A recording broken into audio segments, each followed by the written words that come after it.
صحیح بخاری حدیث نمبر 3268۔ ہم نے انہیں ان کے والد عروہ نے اور ان سے حضرت عائشہ رضی اللہ عنہا نے بیان کیا کہ نبی کریم صلی اللہ علیہ وسلم پر جب آپ صلی اللہ علیہ وسلم حدیبیہ سے لوٹے تھے جادو ہوا تھا۔ اور لیث بن سعد نے بیان کیا کہ مجھے ہشام نے لکھا تھا، انہوں نے اپنے والد سے سنا تھا اور یاد رکھا تھا، اور ان سے حضرت عائشہ رضی اللہ عنہا نے بیان کیا تھا کہ نبی کریم صلی اللہ علیہ وسلم پر جادو کیا گیا تھا۔ آپ کے ذہن میں یہ بات ہوتی تھی کہ فلاں کام میں کر رہا ہوں، حالانکہ آپ اسے نہ کر رہے ہوتے۔ آخر ایک دن آپ نے دعا کی، اللہ پاک اس جادو کا اثر دفع کرے۔ اس کے بعد آپ نے عائشہ رضی اللہ عنہا سے فرمایا کہ تمہیں معلوم بھی ہوا اللہ تعالیٰ نے مجھے وہ تدبیر بتا دی ہے جس میں میری شفا مقدر ہے۔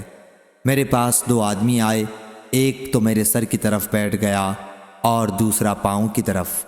پھر ایک نے دوسرے سے کہا انہیں بیماری کیا ہے؟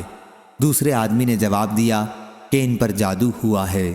انہوں نے پوچھا جادو ان پر کس نے کیا ہے؟ جواب دیا کہ لبید بن عاصم یہودی نے۔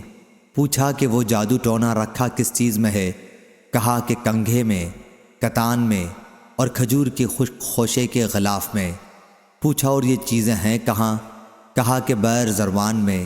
پھر نبی کریم صلی اللہ علیہ وسلم وہاں تشریف لے گئے اور واپس آئے تو حضرت عائشہ رضی اللہ عنہا سے فرمایا وہاں کے کھجور کے درخت ایسے ہیں جیسے شیطان کی کھوپڑی۔ میں نے حضرت صلی اللہ علیہ وسلم سے پوچھا وہ ٹونا آپ نے نکلوایا بھی؟